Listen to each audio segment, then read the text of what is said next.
In this video, I'm going to share with you how to turn feedback into your most valuable scaling asset and the 5 stakeholder voices you must listen to.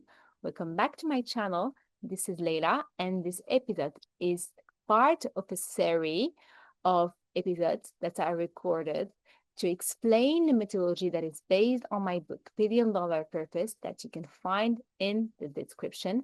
And the objective and the intention of this series is to help you scale your business and win without burnout by attracting, retaining, and developing high-performing teams.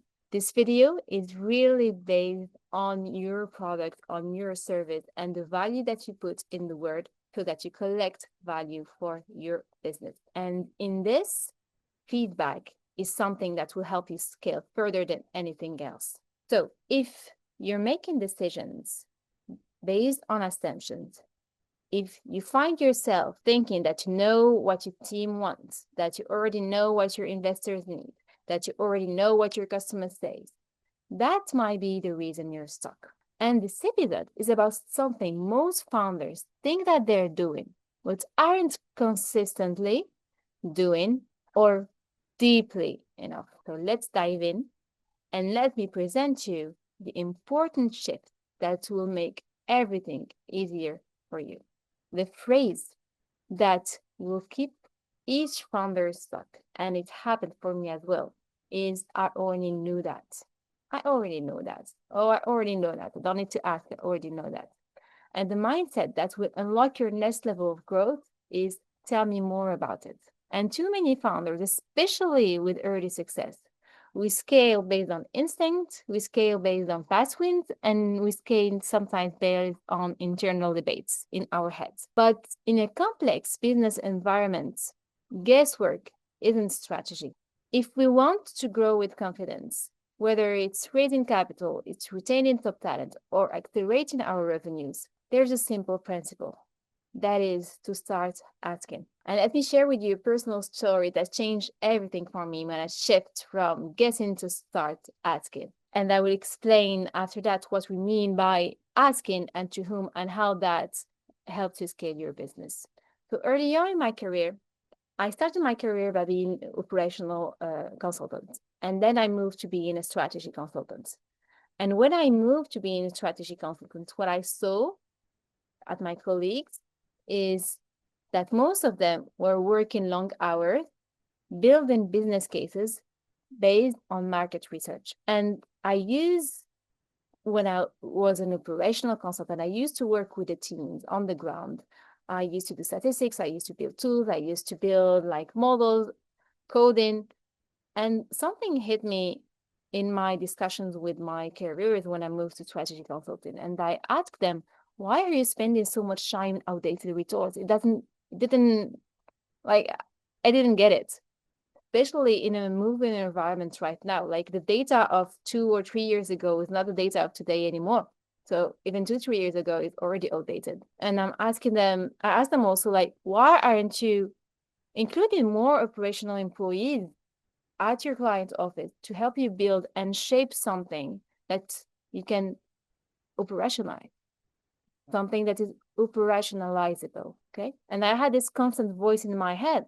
What if I'm missing something in doing the research? When I was asked to do research, like, okay, like, so the way we work is like to do research. And I was asking myself, am I missing something here? And then some people told me to be more confident. I had a life coach who told me to walk and talk with more confidence. And others said, dig deeper into the data. Don't ask questions. Just look at the data and the data has the truth. But coming from a data scientist background, I was like, data without interpretation is just random numbers. Data without context is something that I cannot interpret. And then I was told, okay, so move on from your imposter syndrome. But there is a difference between not being confident, even if you know, which is the imposter syndrome, and just not knowing. And it's ethical to not be confident when you're still learning. So all those strategies didn't really work for me. And the real turning point came when I just started asking the right people the right questions. Then I started doing the work I've been asked to do my way. I always sit with operational people at my client's office and asked, what are you most worried about right now? What do you wish you would have done differently? What are the biggest opportunities that you see on your ground and that you're not acting on? And the quality of the insight that this exercise helped us collectively achieve and the quality of the recommendations completely transformed my clients. I was not only the person holding the pen, but I was brainstorming. I was questioning. I was helping them reflect on their own reality. And I found out that this is an art. And this is an art I've been taking for granted for so long. But then when I see, and when I've seen other people trying to do the same thing that I was doing and not able to get results, then I was not holding the pen, but I was brainstorming, questioning, helping them reflect on their own reality. This is an art, and this is an art that I have been taking for granted for so long. But I've seen other people trying to do it, and they were not able to get the results I was having with my clients. So here, yes, it was an imposter syndrome. And now I'm completely confident that this is my art, this is my craft, this is my gift, and this is what I'm good at. And I focus all my energy on bringing more of that to the world through my own methodology that I'm teaching here and the deep work that I'm leading with my clients. So now let me walk you through the 5 stakeholder groups and people who you need to ask. So if you want to build a purpose-driven company at scale, you need consistently to gather insight from 5 different groups of people. The first one, investors. You can ask, what will increase your confidence in our direction? Don't wait until the next race. Keep them engaged now, right? So that you prepare what they're looking for. For your customers, you can start asking, why did you choose us? Why do you stay? What should make you leave? This is goal for retention. This is goal for the growth, for building the right products for them. This is growth for your product market alignment. You don't want to spend your time and energy chasing new clients. Make sure your backend offers the right product and service to ensure repeatable business and the longer customer lifetime value, right? So if you know why your customers are here, what will make them stay, then you can build the backend to keep them coming back again and again and again. The third stakeholder, back. And this is how you're going to scale your business and your revenue by offering more to the same people and having those same people tell everyone around them that your business is just amazing. Okay. The third point is talent and leadership team. You can ask them also the right questions. What keeps you engaged? And what would make you consider leaving? This answer will shape your culture or show you what's breaking. Again, don't actually assume you know. Just ask. Or if you don't feel like asking, bring someone to ask the questions for you. This is what I do for my clients on those 5 dimensions, actually, with a double engineering, psychology, coaching hat, all those kind of hats. I use them to run this exercise with strategy, with mindfulness, with psychology, and give you a little bit like an overview of where you can scale, how to do it in a smoother manner with flow instead of chasing and hustling. The fourth part is your partners and suppliers. You can ask your partners and suppliers, what do you like in working with us? Right? What would make you change your mind? Stronger relationships here is, again, another smoother scaling method. Because if you're changing suppliers all the time, you risk your business continuity and quality drop.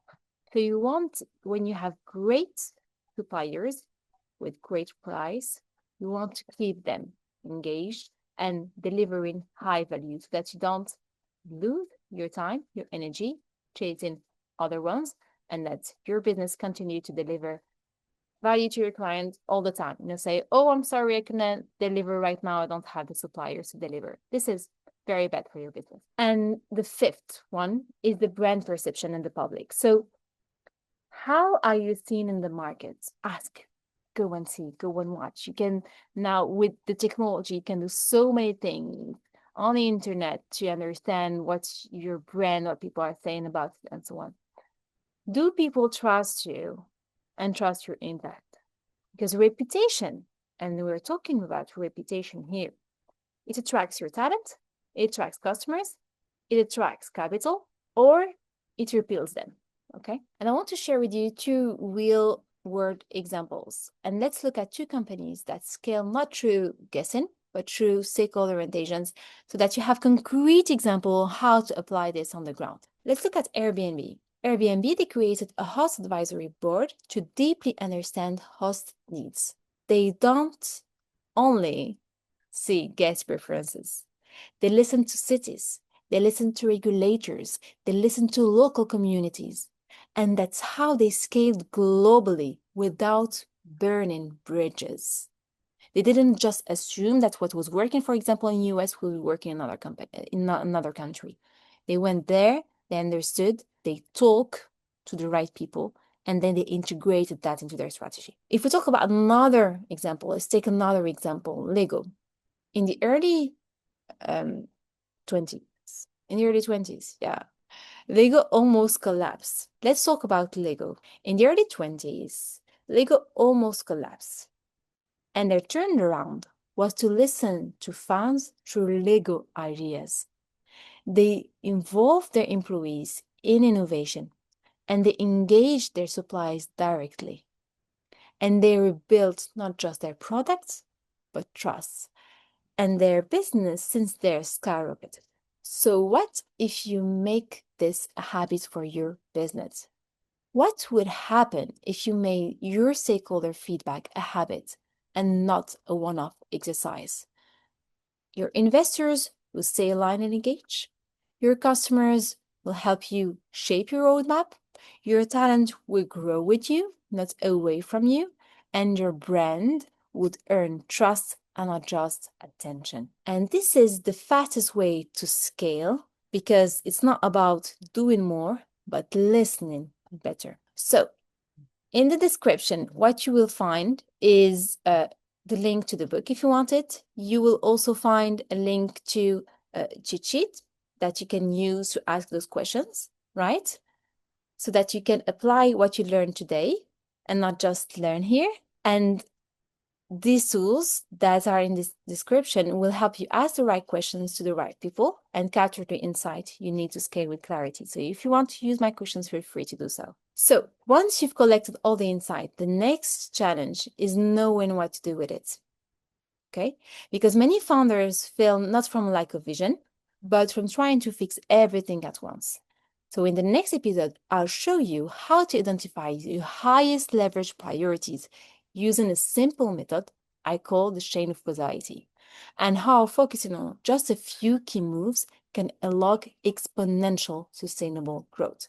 So make sure to subscribe if you want to see my other videos, and I see you there. Bye.